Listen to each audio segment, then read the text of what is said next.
When I was 10, my grandfather told me about the girl in the red cloak. He didn't tell it as a bedtime story.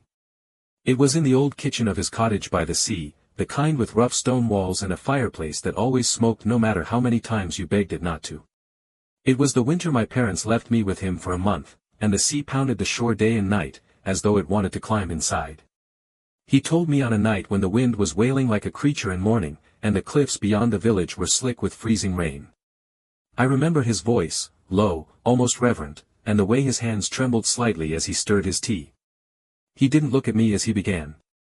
He looked into the fire, and his eyes were a little too far away. It was the winter of 47, he said. The year of the white foxes.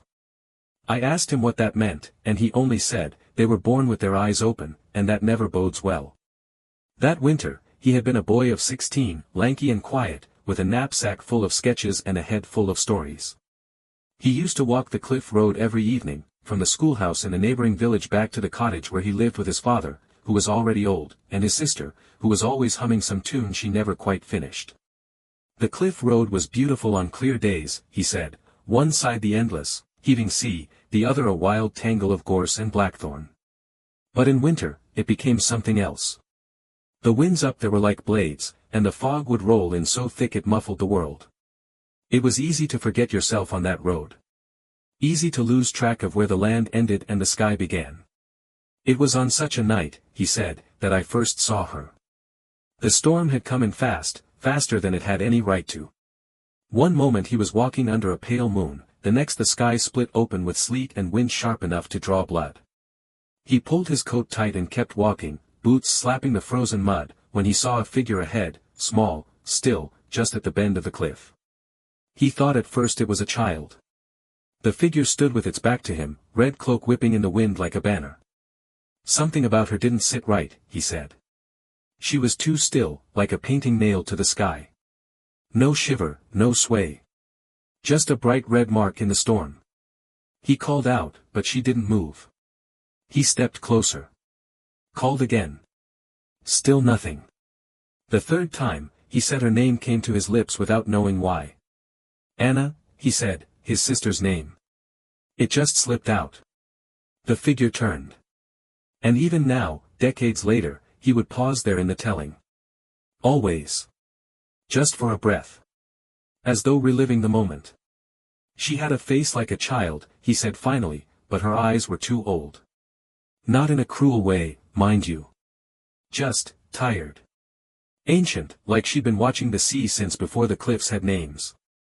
He stood frozen in place, heart hammering, unable to speak or run. Then she smiled, not kindly, not cruelly, just as if she'd been waiting a long time, and pointed down the cliff path. And just like that, the wind fell silent. The sea calmed. The storm paused. But the strangest thing of all. There was no path where she pointed. Just the edge of the cliff. And yet, somehow, he knew, he was meant to follow her. My grandfather always said he wasn't the kind to see things. Not like old Mora at the market who claimed she could read your soul in a turnip, or you and the woodcutter who talked to owls like they were family. No, he was practical, rooted. And that night, he told me, he tried very hard to believe what he saw was only a trick of the storm.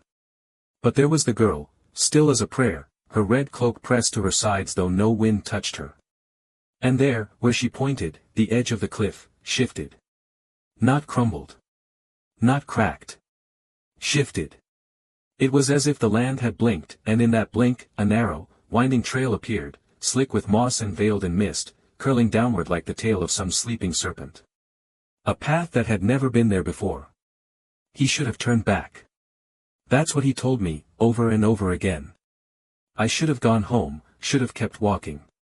Should have never looked down that path. But he did look.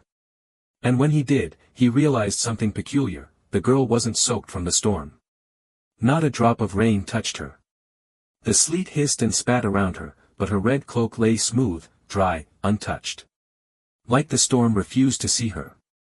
He called to her again, not Anna this time, just a simple, "Are you all right?" She didn't answer. Just tilted her head and took one small step down the hidden path, then paused, looking back over her shoulder. There was no malice in her eyes, he said. No mischief, no threat. Only an overwhelming loneliness. As if she'd been walking that path for centuries, waiting for someone to finally follow. So, he did. He stepped off the cliff road and onto the path that shouldn't be. He told me he expected to fall straight through the fog, to tumble into the sea. But instead, the ground beneath his boots held firm, though it felt oddly warm, almost living. The air shifted. The storm above dulled, grew muffled. Sounds came differently here, as if the world were wrapped in cotton. And ahead, the girl walked, always just far enough to keep him curious, just close enough to feel like he might catch her. He followed for what felt like minutes, maybe hours. The path dipped and turned in ways that defied the cliff's shape, at one point passing under an arch of stone he swore had never been there before. He could no longer see the sea, or the road. Just the path and the girl in the red cloak. And then, the whispers began. Soft at first, like reeds brushing together.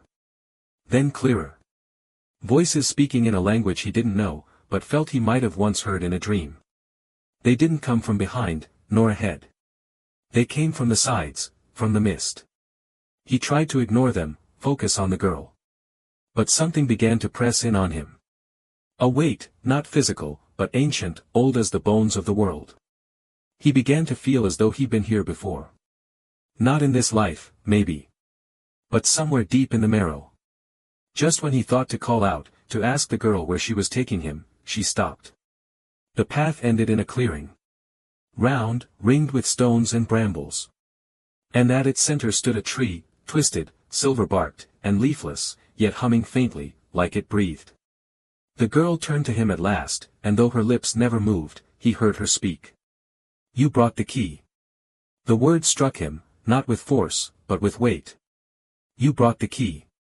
He looked down instinctively, half expecting something in his hands. But they were empty. Just his old leather gloves, soaked through, fingers trembling. The girl stood still, red cloak gently brushing her boots.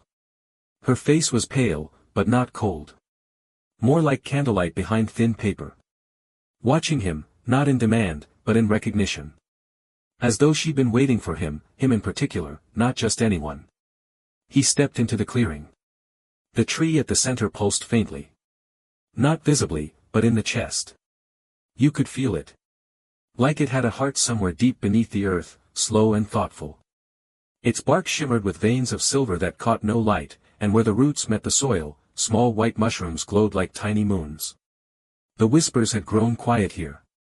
As if this place silenced them. He took a step closer to the tree, unsure why. A sensation stirred in his coat pocket. He reached in, and froze. It was a small brass object, cold and intricate. He pulled it out. It was a key. Old, with 3 teeth and a crooked bow, etched with runes he didn't recognize. He'd never seen it before. Had no memory of placing it there. But the moment it touched his palm, he knew, it belonged here. The girl nodded once, and for the first time, she smiled, not distant, but with a strange warmth. She stepped aside and motioned to the base of the tree. And there, hidden among the roots, was a keyhole. The key trembled faintly in his hand, though whether from the cold or the thing itself, my grandfather never could say. He stepped forward, boots crunching the frost-laced roots, until he stood before the hollow where the keyhole nestled. It was no mere opening in bark, it looked grown, as if the tree had shaped itself around the waiting, anticipating this very moment. The girl in the red cloak watched without a word. He hesitated. There was still time to turn back, he thought. Still time to drop the key, walk away, forget the path. But even as the thought surfaced, it felt old. Distant. Like it no longer belonged to him. He bent down and pressed the key to the hole. It slid in smoothly. And when he turned it, the world shifted. Not with noise or violence, but with silence. A silence so deep it had a shape, a presence. The clearing held its breath. The mist stopped its drifting. Even the tree went still. Then came a sound. From. Low. Resonant. Not quite music, not quite voice. It came from the tree, from within it. Like a great bell tolling underwater. The key shimmered and melted into the bark, vanishing completely. The tree opened. Not like a door. Not like anything meant for human eyes. It unfolded, a seam splitting vertically down its center. Within, there was not wood, but darkness, soft and velvet black, pulsing faintly with golden threads, like distant constellations. The girl stepped toward it. She paused at the threshold, and for the first time, she spoke aloud, her voice barely above a whisper, but clear as morning frost. Only once. Then she walked into the tree, and vanished. My grandfather stood there, heart pounding, hands still outstretched. And though he'd never been inside a dream, he was certain, he had just been invited into one. He stepped into the tree. Not forward, not downward, just in. That's how he always said it. Like passing through a breath, or a memory. There was no sensation of movement, no sound of footfall. The world behind him folded away like parchment, and all that remained was the dark. Not frightening, though. Not at first. The hollow inside the tree was vast, far larger than it should have been. It didn't feel like being underground, nor in a room. It felt like standing in the center of a long-forgotten thought. The air hummed with the same quiet frequency he'd felt in the clearing. And the walls, if they could be called that, were woven from shadow and faint, golden thread. Stars, maybe. Or veins. Then, the whispers returned. But these were different. Softer. Familiar. He turned slowly. There, behind a curtain of dim starlight, was a figure. Not the girl. Taller. Draped in long, pale fabric, like robes made from river mist. Its face was indistinct, blurred as though behind glass, but kind. Sad. It spoke, and the voice echoed in his bones. You remember more than you believe. The figure raised its hand and touched a thread in the wall. Light flared.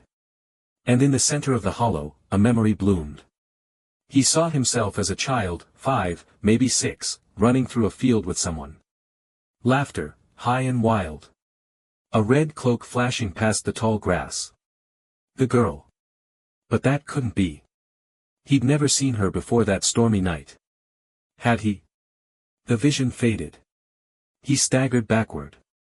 The girl appeared again at the edge of the hollow, watching.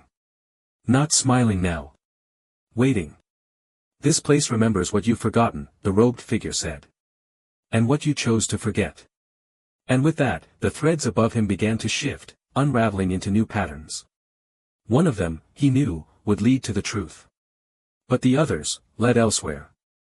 The threads above shifted like wind in tall grass, slow, undulating, each glowing faintly with its own hue. Gold. Blue. Dull crimson.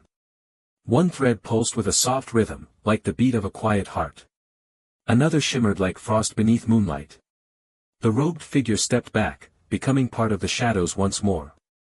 The girl in the red cloak had not moved. My grandfather reached up, hand trembling, and chose the thread that pulsed, the one that somehow felt his. When he touched it, the hollow darkened. Not with shadow, but silence. Deep and pressing, as if the world had turned to breathless velvet. And then the thread unraveled.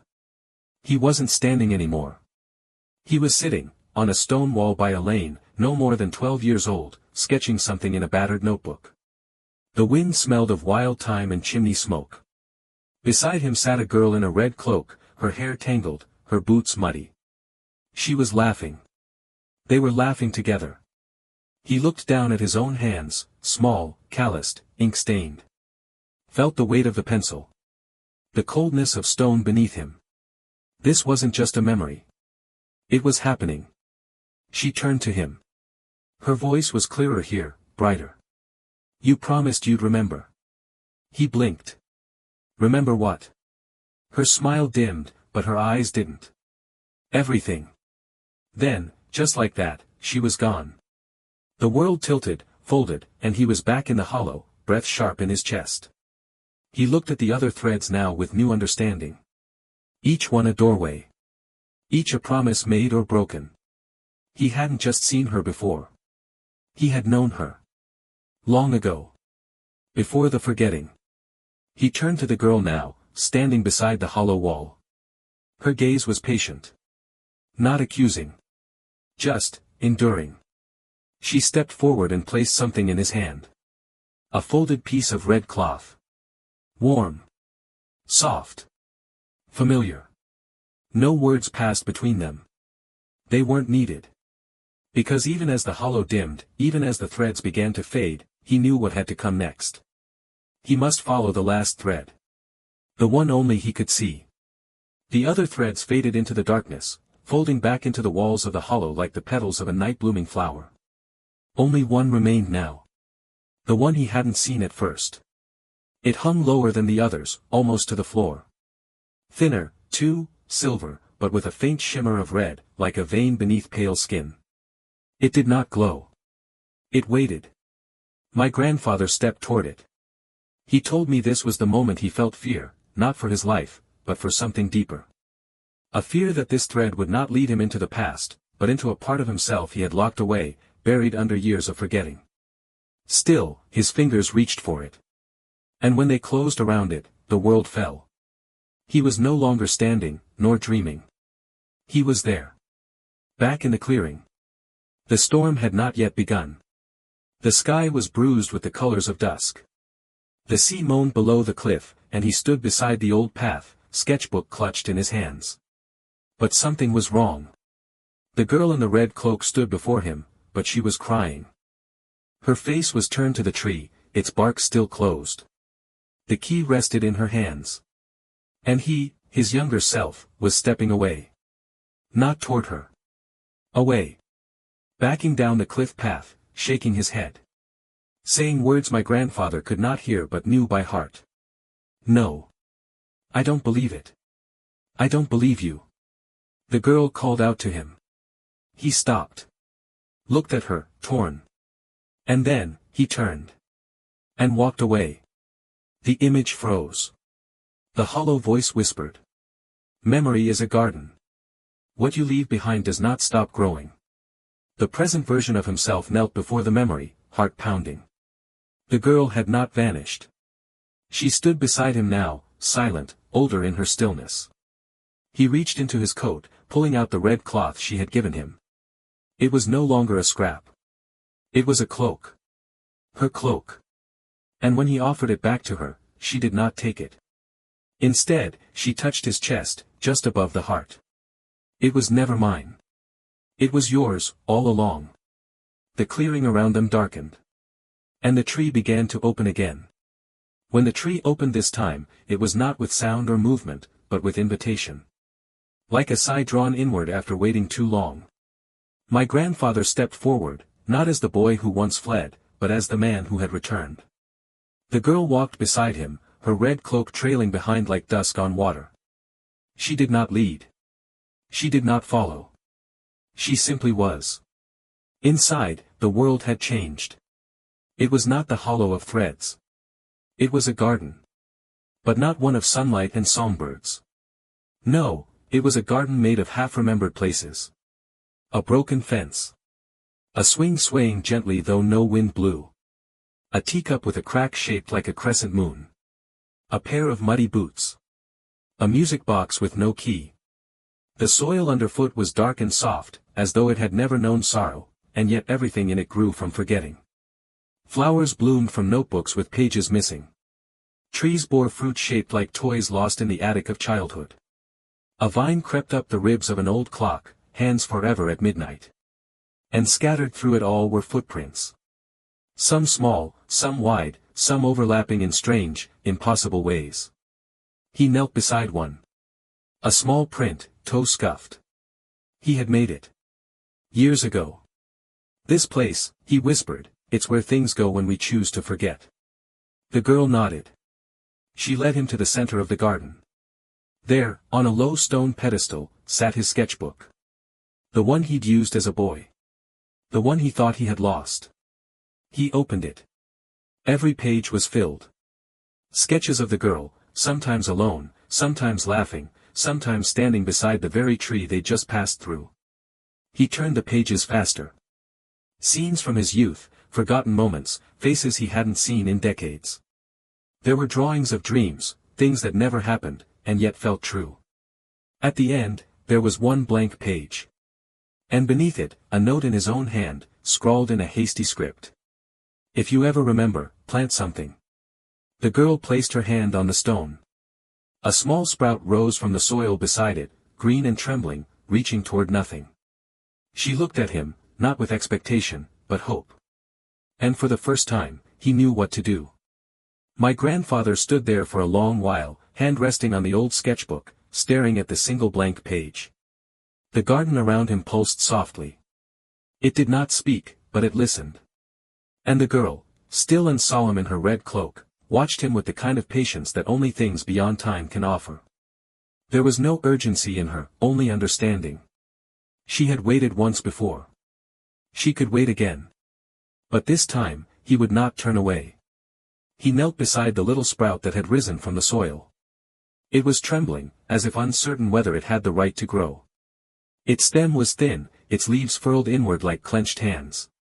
He looked to the sketchbook, then to his own fingers, so much older now, scarred with time and small regrets. Still, he reached into his coat and pulled out the pencil he'd carried with him since boyhood. It was worn almost to a stub, the eraser long gone. He opened to the blank page. And he drew. Not with flourish or skill, but with honesty. A single curved line, then another. The shape of a girl, not perfect, but true. The arch of a smile. The flick of wind-blown hair. A red cloak, caught mid-turn. And behind her, a door in a tree, half open. When the pencil left the page, the garden breathed. The sprout grew taller. Its leaves unfurled. A single blossom bloomed at its top, deep crimson, edged in gold, shaped like a bell. And from somewhere unseen, a chime sounded. The girl stepped forward and touched the flower. It did not wither. Instead, light bloomed from it, warm and soft, spreading outward like ripples on still water. It passed over the garden, over the forgotten toys and the cracked teacups and the silent music boxes. And wherever it touched, things changed. Not erased. Not fixed. Healed. My grandfather looked down at the sketchbook. The page was no longer blank.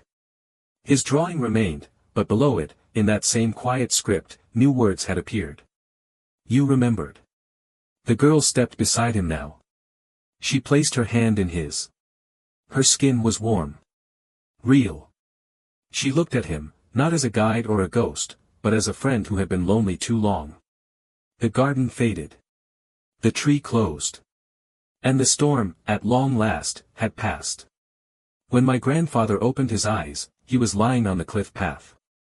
The storm was gone. No wind, no sleet, no cry of seabirds.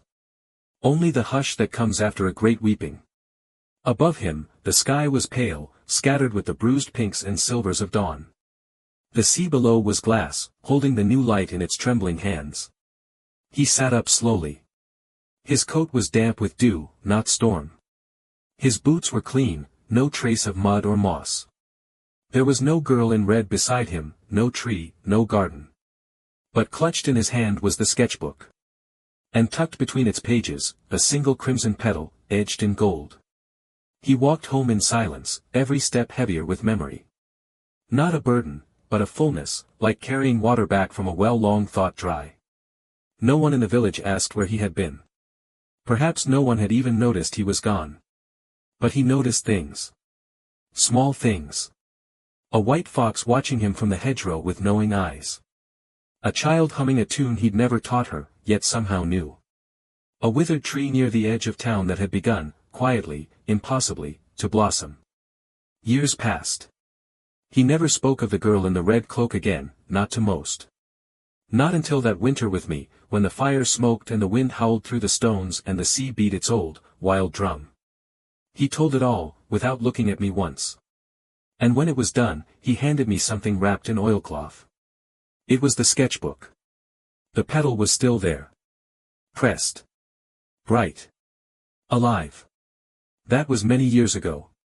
The book sits on my shelf now, unopened but never forgotten. And every so often, when the wind changes and the stars seem to hang a little lower in the sky, I walk the cliff path. Just in case. And some nights, when the sea is still and the world holds its breath, I swear I see her. A flash of red, just at the bend. Still waiting. Or perhaps, simply walking ahead.